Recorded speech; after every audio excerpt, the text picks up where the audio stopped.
नमस्कार, अब दुनिया की फटाफट बुलेटिन में आप सभी का स्वागत है और नजर डालेंगे आज की खास खबरों पर। आपके राष्ट्रीय संयोजक अरविंद केजरीवाल ने पार्टी के दूसरे नेताओं के साथ E20 फ्यूल के खिलाफ प्रधानमंत्री के घर तक मार्च निकाला। पुलिस के रोकने पर फिरोज शाह रोड पर धरने पर बैठे दिल्ली के पूर्व डिप्टी सीएम मनीष सिसोदिया, आप सांसद संजय सिंह, सौरभ भारद्वाज समेत कई दिग्गज शामिल थे। डीएम के नेता और तमिलनाडु विधानसभा में विपक्ष के नेता उदयनिधि स्टालिन को चेन्नई स्थित उनके घर से पुलिस ने हिरासत में ले लिया। उन पर मुख्यमंत्री विजय और अभिनेत्री त्रिशा के खिलाफ अपमानजनक टिप्पणी करने के आरोप में एफआईआर दर्ज की गई थी। आपके राष्ट्रीय संयोजक अरविंद केजरीवाल ने कहा, प्रधानमंत्री नरेंद्र मोदी को यूएस प्रेसिडेंट ट्रंप के दबाव में नहीं आना चाहिए। उन्हें यूएसए से एथेनॉल खरीदना बंद करना चाहिए और हमारे देश पर E20 थोपना बंद करना चाहिए। मुझे उम्मीद है कि प्रधानमंत्री हमें फोन करेंगे। हमने प्रधानमंत्री को मैसेज भी भेजा है। हम उनसे मिलना चाहते हैं। संघर्ष जारी रहेगा। बलूचिस्तान ने पाकिस्तान से आजादी का ऐलान करने के बाद 11 अगस्त को अपना स्वतंत्रता दिवस घोषित कर दिया है। बलूचिस्तान के नेताओं ने दुनिया के देशों से मान्यता देने की अपील की है। इस दावे को पाकिस्तान ने स्वीकार नहीं किया है। उत्तर प्रदेश के मुख्यमंत्री योगी आदित्यनाथ ने कहा, सपा और विपक्ष का आचरण आज पूरे प्रदेश ने विधानसभा में देखा है। यह आचरण न केवल सदन की अवमानना है बल्कि अलोकतांत्रिक और शर्मनाक भी है। सीएम योगी ने राम मंदिर चढ़ावा चोरी पर बयान देते हुए कहा, मामले में एसआईटी गठित की गई है। कैमरे में जो लोग दिखे हैं उनके खिलाफ कार्रवाई की जा रही है। एसआईटी जांच में कोई भी साधु संत दोषी नहीं मिले हैं। ऐसे में साधु संतों और 1100 कर्मचारियों पर सपा और कांग्रेस के आरोप आश्चर्यजनक और अनुचित है।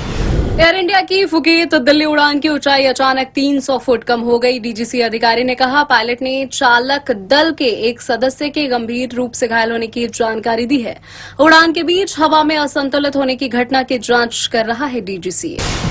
राम मंदिर चढ़ावा चोरी और प्रदर्शनकारी छात्रों पर पुलिस की कार्रवाई को लेकर गृह मंत्री अमित शाह के बयान की मांग को लेकर संसद के दोनों सदनों में हंगामे के कारण आज भी नहीं हो सकी कार्रवाई। बांकीपुर विधानसभा उपचुनाव में भाजपा की हार के बाद संसद भवन परिसर में प्रधानमंत्री नरेंद्र मोदी से मिले नीतीश कुमार। इस दौरान जेडीयू नेता ललन सिंह और संजय झा भी मौजूद रहे।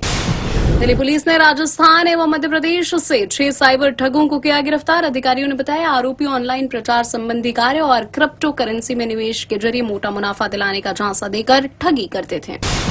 महाराष्ट्र की उप मुख्यमंत्री सुनेत्रा पवार को कांग्रेस द्वारा सोशल मीडिया पर गूंगी गुड़िया कहे जाने पर राज्य में राजनीतिक घमासान छिड़ा। रंकापा ने कांग्रेस पर पलटवार करते हुए सवाल किया कि क्या वह पूर्व प्रधानमंत्री इंदिरा गांधी के लिए कभी इस्तेमाल किए गए इस विवादित शब्द का समर्थन कर रही है। जैश-ए-मोहम्मद के संदिग्ध सदस्य हमीम मंडल ने पाकिस्तान में बैठे अपने आकाओं के निर्देश पर पश्चिम बंगाल के मुख्यमंत्री शुभेंदु अधिकारी के आवास की रेकी की। एक अधिकारी ने बताया, ये खुलासे एसटीएफ द्वारा पिछले सप्ताह पूर्व बर्धमान से गिरफ्तार किए गए मंडल तथा उसके कथित सहयोगियों अर्पिता सरकार और आदित्य सिन्हा से पूछताछ के दौरान हुए हैं। नवीन एवं नवीकरणीय ऊर्जा मंत्रालय ने कहा, पीएम सूर्य घर मुफ्त बिजली योजना के तहत देश भर में 50.06 लाख से अधिक घरों में रूफटॉप सौर संयंत्र स्थापित किए जा चुके हैं। योजना की शुरुआत के 2 वर्ष से कुछ अधिक समय में ये उपलब्धि हासिल की गई है। मद्रास उच्च न्यायालय में पुलिस ने कहा, उदयनिधि स्टालिन को जब भी आवश्यकता हो जांच अधिकारियों के साथ सहयोग करना होगा। तमिलनाडु सरकार ने कहा, पूछताछ के बाद उदयनिधि स्टालिन को आज ही थाने से जमानत पर रिहा कर दिया गया। बिहार, त्रिपुरा और पश्चिम बंगाल के पूर्व राज्यपाल तथा प्रसिद्ध शिक्षाविद डॉक्टर DY पाटिल का 91 वर्ष की आयु में कोल्हापुर स्थित आवास पर निधन हो गया। वे लंबे समय से बीमार चल रहे थे। उनके नेतृत्व में देश भर में 182 से अधिक शैक्षणिक संस्थानों, 7 विश्वविद्यालयों और अत्याधुनिक स्वास्थ्य सेवाओं के विशाल नेटवर्क की स्थापना हुई थी। पीओके में ब्रांड पीक पर हिमस्खलन की चपेट में आए 10 सदस्यीय पर्वतारोही दल के 3 और सदस्यों के शव बरामद किए गए हैं। अधिकारियों ने बताया, बचावकर्मी पर्वतारोही दल में शामिल 2 और सदस्यों के अवशेषों की तलाश में जुटे हुए हैं। इस दल में नेपाल के 6 और पाकिस्तान, ओमान, अमेरिका तथा चीन के 1-1 पर्वतारोही शामिल थे। पाकिस्तान के कब्जे वाले कश्मीर में हिंसा और धांधली के आरोपों के बीच हुए चुनाव के दूसरे चरण में पाकिस्तान मुस्लिम लीग ने जबरदस्त जीत हासिल की है। पार्टी ने चुनाव वाले 18 में से 14 सीटें जीती है, जिससे उसे इस इलाके में सरकार बनाने का मौका मिलेगा।